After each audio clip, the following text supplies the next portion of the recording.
Suddenly, the living Buddha, Isaac, appeared, and of course he overheard Ruby's silly prayers. "Can you stop with those nagging words and just go to sleep?" he said, his voice as calm as ever. "Oh my!" Ruby couldn't believe her eyes. He had just finished showering, and there he was, wearing that sexy bathrobe that made her heart race. The female lead stared at him, utterly mesmerized. "Although I might not be an expert in these things, I'm sure this isn't how a wife should look at her husband. How could she not be infatuated? She was waiting for the next part B as she called it, because it still felt like a dream." "You really came," Ruby whispered, still in disbelief. "It's like a dream." Isaac looked at her, his expression serious. "I'll ask you one last time. After this, there's no turning back. Do you really not mind?" His question was so intense that Ruby hesitated, not daring to respond immediately. But then she smiled brightly and said, "No matter what you say or do, you're the main character in this world, and I'm just a supporting character trying my best to stay alive. I'm happy just to be with you." Isaac went silent, focusing on Ruby's face. Then, without another word, he pulled the string of his bathrobe and let it fall to the floor. Ruby's face flushed deeply. She was utterly captivated, unable to blink. "Of course, if you don't play, you don't understand." Looking at his strong body approaching her, Ruby couldn't help but feel her limbs trembling. Her heart pounded wildly. Seeing her instinctively move back, Isaac teased. "Scared now that you've seen it?" "No, that's not it," Ruby stammered. "You're trembling like that, and you say it's not fear, as if I'm about to eat you alive. Oh my God, what else could this be if not being eaten alive?" No, it's not that. I'm just nervous." Isaac, without missing a beat, slipped his hand around Ruby's waist and gently pulled the strap of her dress off her shoulder. Then he slowly let her dress fall. Wasn't he supposed to be innocent, Ruby thought. Why is he so skilled? The woman who had boldly proclaimed to the world that she was ready for this was now trembling, her heart beating as if it would burst from her chest. "Oh God, save me! What's happening right now?" Isaac smirked, leaning in closer. "Stop biting your lip. That's my job, isn't it?" His teasing made Ruby blush even more, and she started to doubt whether he was truly as innocent as she had thought. But now it seemed far too late for second thoughts. That evening, Isaac gently stroked the back of Ruby's neck, his touch sending shivers down her spine. But then his expression changed. He suddenly became alarmed. He had discovered a large scar on Ruby's back. "What is this?" Isaac asked, his voice rising in concern. Ruby had hoped he wouldn't notice, that he wouldn't see that spot. She hesitated, then offered an explanation. I got injured when I was playing as a child." But Isaac wasn't convinced. "What kind of playing leaves such a big scar?" Thinking quickly, Ruby made something up. "When my cousins came over to play when I was little, we were pretending to be in the circus. One of my cousins, well, he was a troublemaker. He was swinging a whip around, and I accidentally got hit." Despite her explanation, Isaac's demeanor grew even colder. Without saying anything further, he pulled her dress back up, his hands tying the straps with a gentleness that contrasted with the icy expression on his face. Ruby was confused. "What's wrong?" she asked. Isaac's gaze was distant, and his expression remained cold. Did he hate seeing scars? Ruby wondered. She had thought that once he had started, he wouldn't care about such things, but now she wasn't so sure. She stood there, hoping that this rare moment wouldn't slip away. If I let this opportunity pass... Suddenly, Rael climbed onto Isaac, gently pushing him down onto the bed. However, at that moment, Isaac calmly asked, "What are you doing?" "I was trying to push you down," she replied, slightly flustered. "Did I do something wrong again? Did I upset you?" Isaac suddenly asked her a strange question. "Is there more? I'm asking if you have any other injuries." This question made Rhea fall into deep thought. It was indeed because of the scar. There were a few more marks on the back of her thigh. What should she do now that things had turned out like this? Should she just tell the truth about the scars from her past? But what if he got angry because she had lied earlier? Just as Freya was about to tell the truth, Isaac interrupted her. It's fine. It doesn't matter. After saying that, Isaac quickly got dressed, dragging his feet as he lay back down on the bed. Freya watched him, unsure of what he was thinking. He didn't leave, but he must have been uncomfortable after discovering that she had lied.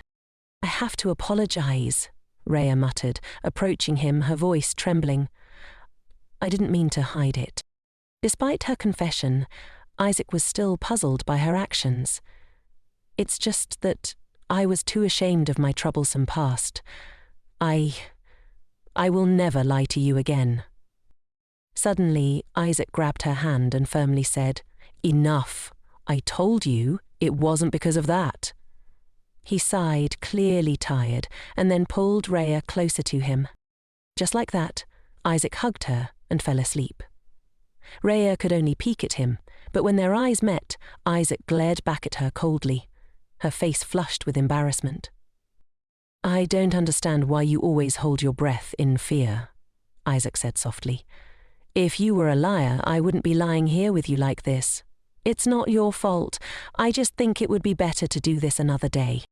His simple action, his calm words, moved Freya deeply.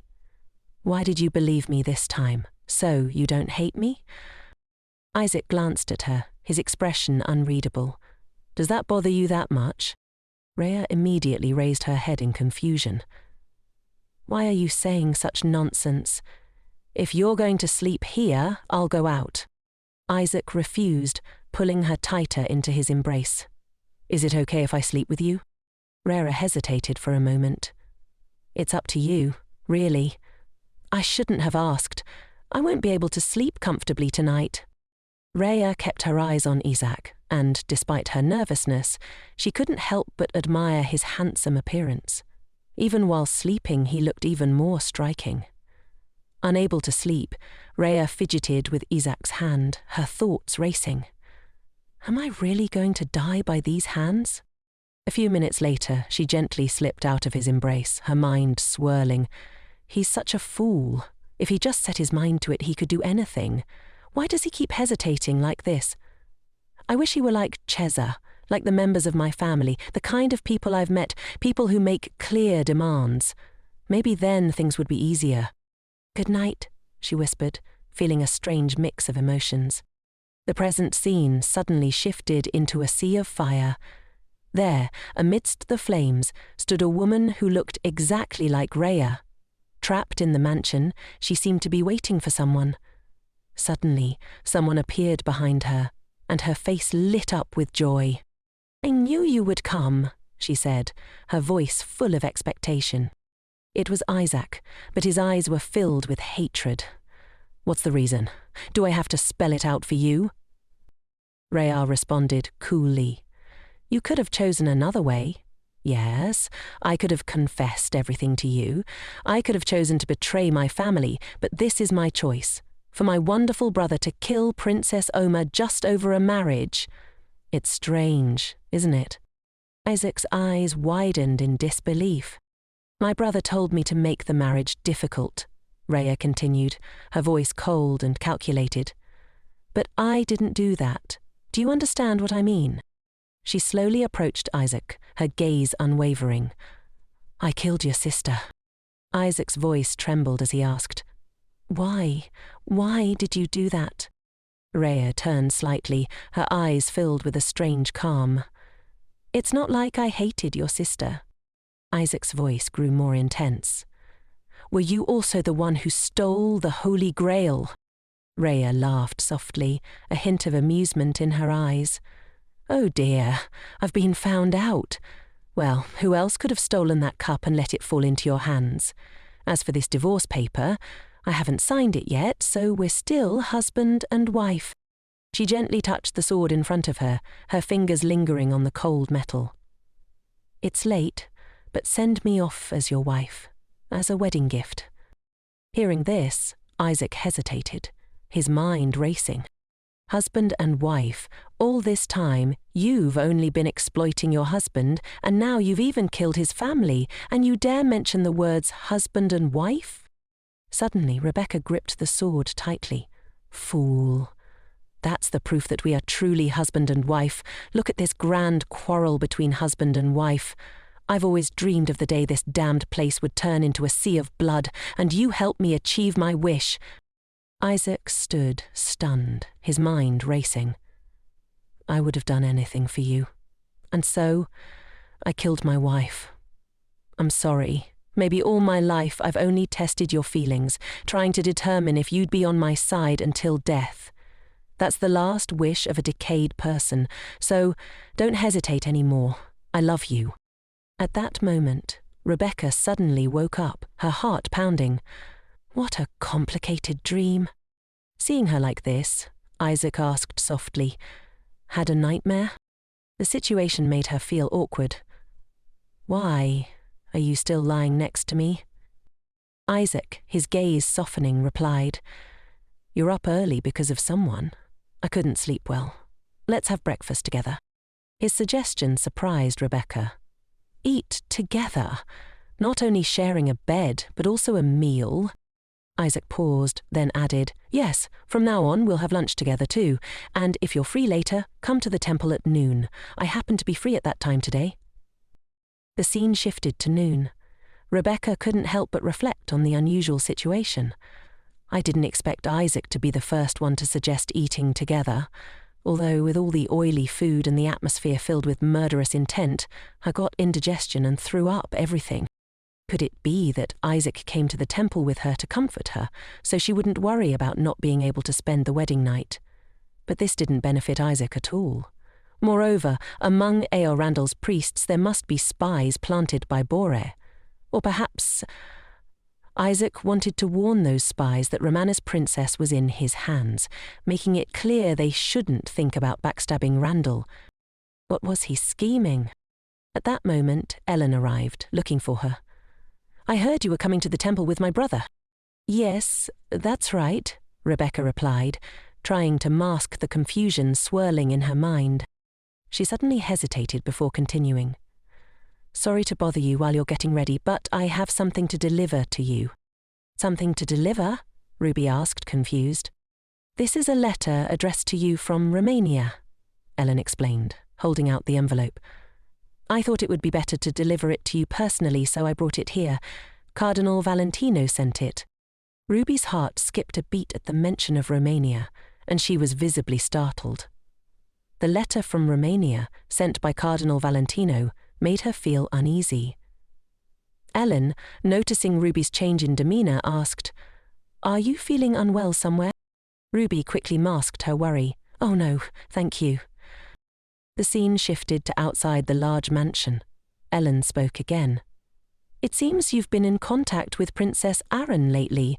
How about we visit the kingdom in a few days? The Queen would be very happy. Would that be all right?" Ruby, relieved by the distraction, smiled. "It's up to you. You don't have to ask my permission if you want to go. I'll go with you." Ellen nodded, her face brightening. "Really? Yes, if you don't mind going with me, that would be great. But the Queen will probably be annoyed today. Let's focus on visiting the temple first. Although it's not for the betrothal ceremony, I feel quite embarrassed about last night. Next time I must follow the schedule properly." Ruby nodded in agreement. The priests in Arundel are more devout than in Romania, but they're more like inquisitors than dispensers of love and forgiveness. And Isaac's Lena sacred knights are tasked with protecting the temple, but they also obey the king's secret orders. So, if the royal family and the temple were to confront each other, I wonder which side the sacred knights would take. Suddenly, someone called out to Ruby. "I heard you were visiting the temple today, but I didn't expect to meet you like this. It's a pleasure." Ruby turned to see Freya. Her presence made Ruby wonder, did Isaac tell her? Freya smiled warmly. "It's nice to meet you. What brings you here, miss?" "My uncle is the archbishop here," Freya explained. "It's been a long time since I came here with my younger brother, so I'm visiting him as well." Ruby noticed something strange behind Freya. Countless cold eyes staring at her. Immediately, Freya turned to a man seated nearby. "Lorenzo, why aren't you greeting the madam? What are you doing sitting there? Honestly, it seems like you've all been captivated by Madame's beauty." At that moment, someone approached, their presence so intimidating that everyone visibly stiffened. They immediately stood up, and Ruby sensed the murderous aura emanating from them. Isaac walked up behind her, his voice calm yet stern. "You're late. Have you been waiting long?" Ruby answered. "No, I just arrived, and you call me late?" Isaac glanced at her, his gaze softening. "This is a wreath I wholeheartedly made for you. I wonder if you like it. I also made one for Elle." Ruby was touched by the gesture, but Isaac's expression became quiet as he gently took her hand. "Your hands are all scratched. I was so focused on giving it to you that I didn't notice." Freya, observing them, spoke up with a hint of jealousy. "Anyway, Madame is so lovely. Why are you so harsh with her?" Isaac turned to her coldly. "What are you doing here?" Freya, unfazed, replied, "I came to see my uncle. I'm the one who brought Lorenzo here, so don't scold him." Lorenzo stepped forward, looking uncomfortable. "Madam, I understand that my brother behaved rudely to you before.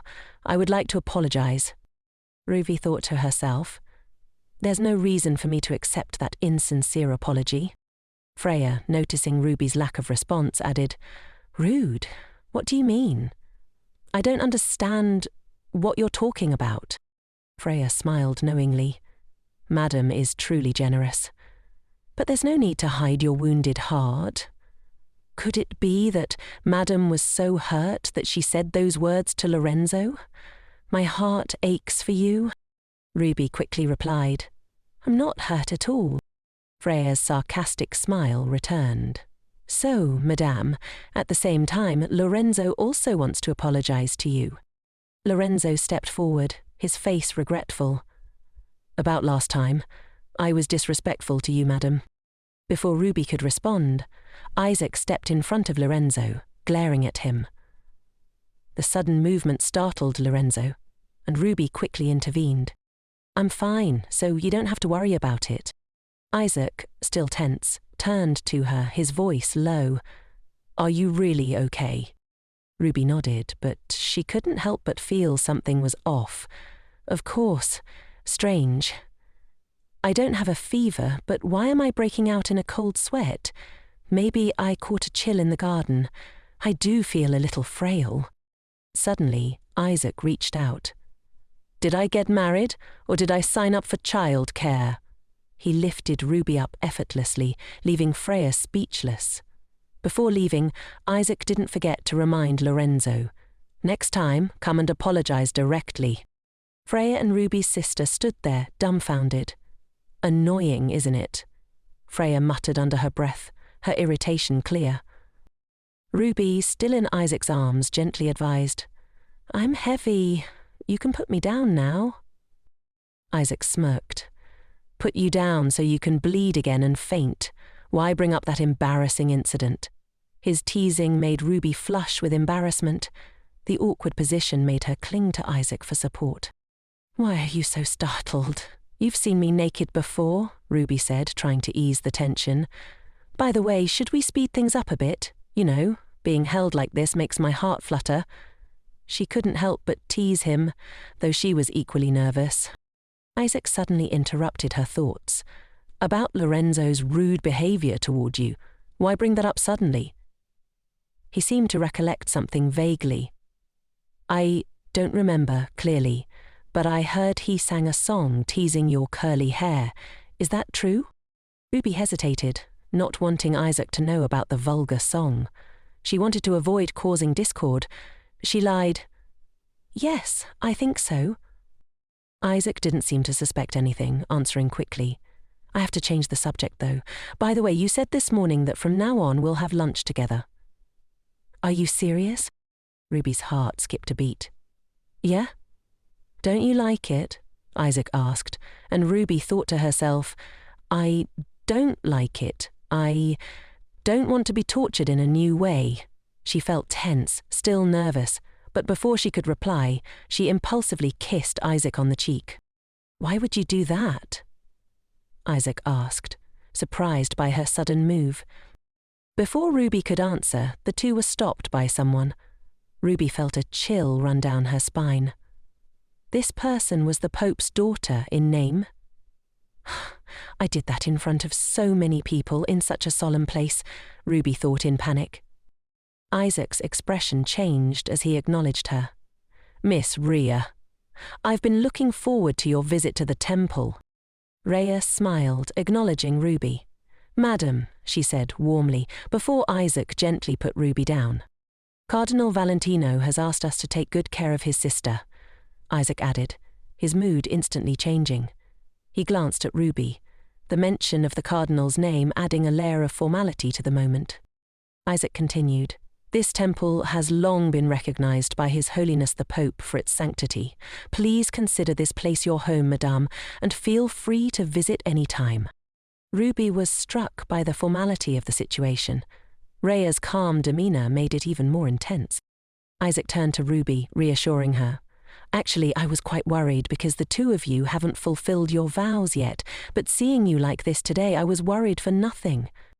Isaac suddenly added, As you know, I'm not someone bound by old customs. His statement seemed to put Rhea at ease. Rhea smiled, but there was an underlying note of caution in her voice. Hearing you say that makes me even more reassured. However, since Madame is the daughter of the Pope, even if it's troublesome, it's best to follow the customs, isn't it? To prevent any further misunderstandings. Isaac dismissed it with a chuckle, but Ruby couldn't help but feel a tinge of discomfort. He placed his arm around her, an action that made her nervous. It's just that my wife hasn't been feeling well lately, so she's been limiting her outings. We'll visit again soon to resolve that matter. Rhea nodded, though there was something about the atmosphere that Ruby couldn't quite place. The others standing behind Rhea seemed to be wary of Isaac, their expressions guarded. Ruby couldn't help but wonder if it was because Isaac prioritized the Britannian kingdom over the temple, or if there was some other underlying tension. As she glanced at the group, she remembered the brief appearance of the archbishop in the novel. Was this all somehow connected? Suddenly, Rhea turned and spoke. Miss Rhea, during your stay here, I believe there won't be any obstacles to your religious activities. As it happens, the upcoming Feast of St. Agnes will feature a charity event at the temple. Could you spare some time to participate? Isaac, ever eager to stay close to Ruby, suggested, Can we both participate as husband and wife? Of course, it would be great if you could participate as well, as expected of a newlywed couple. You wouldn't want to miss even a moment, would you? Rhea's tone was light, but there was an edge to it. Isaac chuckled. Anyway, it seems the scale of this event will need to be expanded. The day of the Feast of St. Agnes arrived, and Ivan was overjoyed to see Ruby. Madam, you've arrived. It's a pleasure to see you. Van, it's enough that Madam came. Why did that brat tag along? Isaac muttered, noticing the sudden surge of people around him. Ruby, observing the crowd, realized that the plan had failed from the start. Only the two of them had come quietly. I didn't expect so many people to surround Isaac, she thought. I tried to convince them that I have nothing to do with the temple, but now it seems everyone is here. Isaac noticed Ruby's discomfort and asked softly, What's wrong? Ruby hesitated, her mind racing. I was just thinking that the atmosphere here is too lively. I didn't expect so many people to participate. It seems everyone is very devout, she added, trying to hide her unease. But they're just here to see if they can swindle anything from the temple. Just then Dien appeared, his usual cheerful self.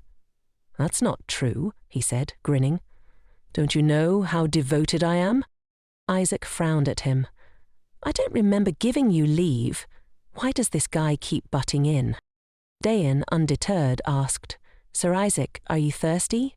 Let me get you a drink. Isaac refused, but Ruby, sensing a small escape from the tension, replied, Actually, I'm thirsty too. Let me go with him. Isaac raised an eyebrow. Why would you do that? You're not my attendant. Ruby smiled gently. I'm interested in that stone statue, so I want to take a closer look. I'll be right back. Isaac hesitated but allowed it, watching her leave. As Ruby started walking away, Isaac noticed something off about her dress and quickly approached her. "Wait," he said, adjusting her dress. "You're not properly dressed at all. Did you stick something to your shoes and walk around with that dirt?" Ruby flushed in embarrassment. "Did I walk around with dirt stuck to my shoes? How embarrassing. I'm naturally careless." Isaac sighed but smiled. "Good thing you noticed. Just be careful next time. Don't run and fall." "Yes, I'll walk gracefully and elegantly," Ruby replied, trying to reassure him as she turned away. But inside she wondered, what's his intention? Why did he bend down and remove that from my shoe himself?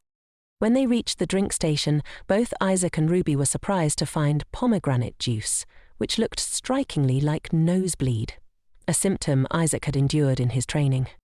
Ruby couldn't help but laugh. "Actually, sometimes I feel sympathy for that stone statue.